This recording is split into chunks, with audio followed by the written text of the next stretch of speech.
Hello friends, today we will start crash course for Python. Python is an open source language and used for many purposes like web development and many more. But we will learn Python for data science and ML, machine learning purposes. So to learn and work in any programming language, first of all we need IDE, Integrated Development Environment, where we can write our code and execute and see the result. For Python, you can use many different IDEs like PyCharm, etc. But for data science and ML purposes, the best IDE is Jupyter Notebook. And to install Jupyter Notebook, there is different ways, but we will take easiest and best. We will install Anaconda Navigator. So in our first class, we will run Anaconda and then Jupyter Notebook and make our first Python notebook file and run our first program hello world. Then in our next class, we will learn how to run Jupyter Notebook so that it takes low RAM. Because in Anaconda, when you run the Jupyter Notebook, it takes a lot of RAM. And we need the RAM for our data instead of for Windows.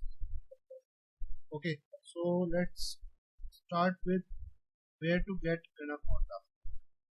So it's very simple. When you will Google or directly type the anaconda.com, you can find the directly download link. The Anaconda installer is available for all operating systems, Windows, Mac OS, Linux, and the current version of Python is 3.7 and available is 2.7 also. So I would suggest that you take your latest Python version and install the Anaconda. Okay, as I have already installed, so I will show you how to run, how it looks like. So it's running Anaconda Navigator.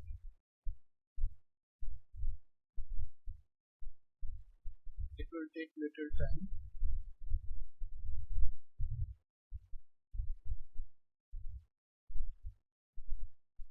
Okay.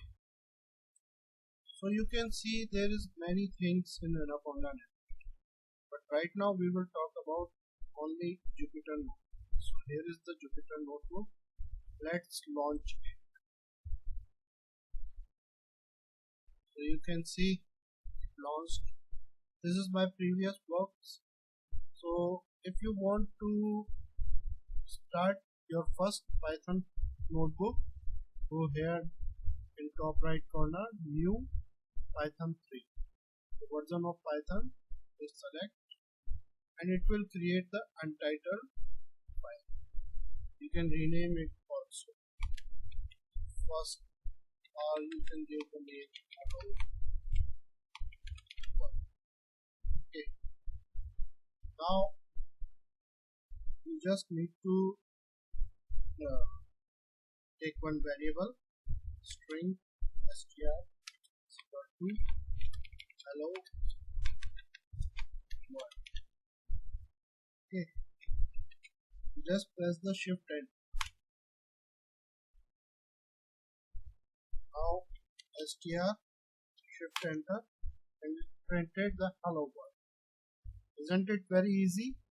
In other programming language we have to do like Java, we have to go in main method and there we have to write system.out.println. The Jupyter Notebook is just like a calculator. Here you can directly 2 plus 2 shift enter, you can see the result 4. Okay guys, this was our first class. We have set up the Anaconda, we have run the Jupyter Notebook, we have made the hello world. Next class we will talk how to run Jupyter Notebook so that take low RAM, and then we will in further classes we will go technically in Python. Okay, thank you guys.